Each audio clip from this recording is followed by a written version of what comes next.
11ನೇ ಪ್ರಶ್ನೆ. Royal Enfield ಅನ್ನು ಯಾವ ದೇಶವು ತಯಾರಿಸಿತು? A. Australia, B. England, C. Germany, D. Bharat ದೇಶ.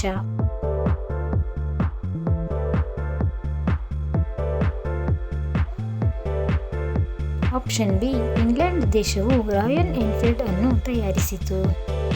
12ನೇ ಪ್ರಶ್ನೆ. ಪೇರಳೆ ಹಣ್ಣಿನಲ್ಲಿ ಯಾವ ವಿಟಮಿನ್ ಕಂಡುಬರುತ್ತದೆ? A. Vitamin A, B. Vitamin B, C. Vitamin C, D. Vitamin E.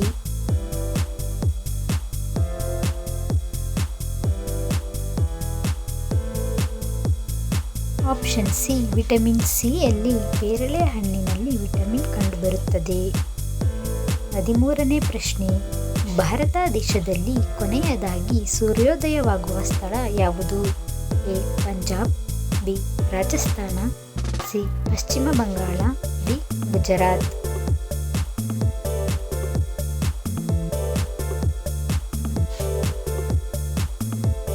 Option D. Gujarat ಸರಿಯಾದ ಉತ್ತರವಾಗಿದೆ. 14ನೇ ಪ್ರಶ್ನೆ. ರಾತ್ರಿ ಗಾಢ ನಿದ್ದೆ ಬರುವ ಯಾವ ಹಣ್ಣು ಸಹಾಯ ಮಾಡುತ್ತದೆ? ಎ. ಸೇಬು ಹಣ್ಣು, ಬಿ. ಬಾಳೆಹಣ್ಣು, ಸಿ. ಕಿತ್ತಳೆ ಹಣ್ಣು, ಡಿ. ಪೇರಳೆ ಹಣ್ಣು.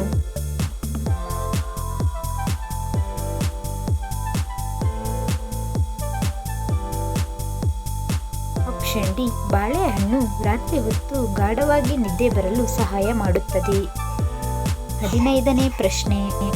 ನಮ್ಮ ಶರೀರದಲ್ಲಿ ಕಬ್ಬಿಣಾಂಶವನ್ನು ಹೆಚ್ಚಿಸಲು ಏನು ತೆಗೆದುಕೊಳ್ಳಬೇಕು? ಎ. Badami, B. ಖರ್ಜೂರ, ಸಿ. ಎಳ್ಳು, ಡಿ. ಕಡಲೆ ಬೀಜ.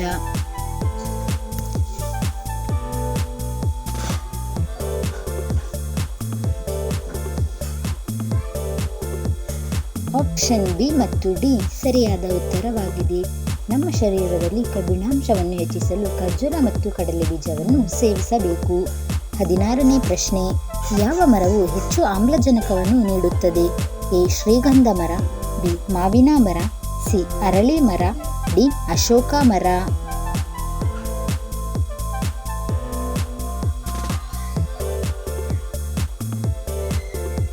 Option C. ಅರಳಿ ಮರ ಹೆಚ್ಚಾಗಿ ಆಮ್ಲಜನಕವನ್ನು ನೀಡುತ್ತದೆ. 17ನೇ ಪ್ರಶ್ನೆ. ಹೊಟ್ಟೆಯ ಕೊಬ್ಬನ್ನು ತ್ವರಿತವಾಗಿ ಕಳೆದುಕೊಳ್ಳುವ ಯಾವ ಹಣ್ಣು ಸಹಾಯ ಮಾಡುತ್ತದೆ? ಎ. Strawberry, B. ಕಲ್ಲಂಗಡಿ, ಸಿ. ಸೇಬು ಹಣ್ಣು, ಡಿ. ಸಪೋಟ ಹಣ್ಣು.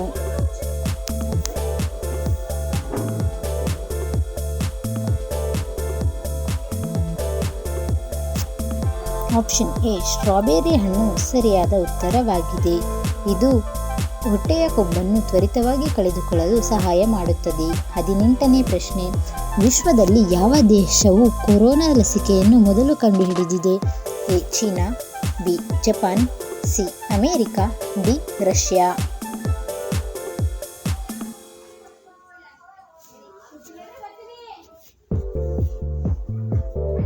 Option D. ರಷ್ಯಾ ದೇಶದಲ್ಲಿ ಮೊದಲು ಕೊರೋನಾ ಲಸಿಕೆಯನ್ನು ಕಂಡುಹಿಡಿಯಲಾಯಿತು.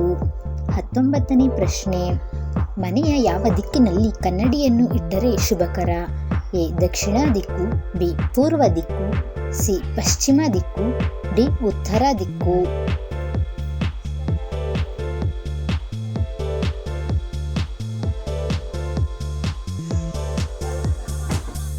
ಆಪ್ಷನ್ ಬಿ ಮತ್ತು ಸಿ ಸರಿಯಾದ ಉತ್ತರವಾಗಿದೆ. ಮನೆಯ ಪೂರ್ವ ದಿಕ್ಕಿನಲ್ಲಿ ಅಥವಾ ಉತ್ತರ ದಿಕ್ಕಿನಲ್ಲಿ ಕನ್ನಡಿಯನ್ನು ಇಟ್ಟರೆ ಶುಭಕರ. 20ನೇ ಪ್ರಶ್ನೆ. ಯಾವ ಪಾತ್ರೆಗಳಲ್ಲಿ ಬೇಯಿಸಿದ ಅನ್ನವನ್ನು ತಿನ್ನುವುದು ಕ್ಯಾನ್ಸರ್ಗೆ ಕಾರಣವಾಗಬಹುದು?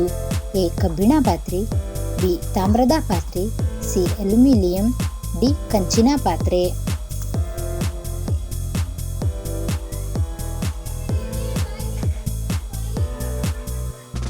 Option C. ಅಲ್ಯೂಮಿನಿಯಂ ಪಾತ್ರೆಯಲ್ಲಿ ಅನ್ನ ಬೇಯಿಸುವುದರಿಂದ ಕ್ಯಾನ್ಸರ್ಗೆ ಕಾರಣವಾಗಬಹುದು. ಓಕೆ ಫ್ರೆಂಡ್ಸ್, ಈ ವಿಡಿಯೋ ನಿಮಗೆ ಇಷ್ಟ ಆಗಿದ್ರೆ ಲೈಕ್ ಮಾಡಿ, ಶೇರ್ ಮಾಡಿ, ಏನೇ ತಪ್ಪಿದ್ರೂ ಕಮೆಂಟ್ ಮಾಡಿ, ಸಪೋರ್ಟ್ ಮಾಡಿ. Thank you.